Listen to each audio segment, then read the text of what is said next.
एक मिनिट, हे तुम्ही सीपी साहेब आणि आपले एसपी तुम्ही याच्यावर ड्राईव्ह घ्या ना पूर्णपणे. हा, याचा थोडा टास्क फोर्स करून आहे ना, हे सगळे शाळेच्या आजूबाजूच्या ज्या टपऱ्या बिपऱ्या तोडून टाका ना सगळं. सर याच्यात कारवाई काय होणार? कारण बघा ऍक्च्युअल जो पळून गेले नसेल तो आज एक नोंदीत येतो, भिवंडी नाही नोंदीतच असतो, पण रात्री येतो. मग तो कोण आहे त्याचं नाव द्या आणि त्याला पकडा. सर्वांना माहित आहे सर,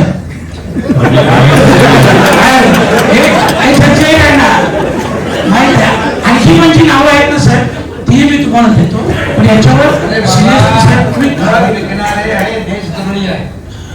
नवीन पिढी तरुण पिढी बर्बाद करणारे लोक यांना बिलकुल एक्सक्यूज करता कामा नये, समजलं? त्यामुळे एक असं जॉईंट आपण एक टास्क फोर्स करा, पोलीस, महापालिका आणि तुमचं दुसरं एक डिपार्टमेंट आहे ना ते, हा, पण त्याच्यामध्ये त्याच्याकडे काय जास्त हे नाहीये मॅनपॉवर. पोलीस आणि नार्कोटिक डिपार्टमेंट आहे तुमचं आणि महापालिका. हे जे शाळेच्या आजूबाजूला ज्या ठिकाणी व्यापार करतात ना, हे सगळं तोडून टाका, डिमॉलिश करा. कोणी तुम्हाला विरोध करणार नाही. तो काय झालं तर बघू आपण.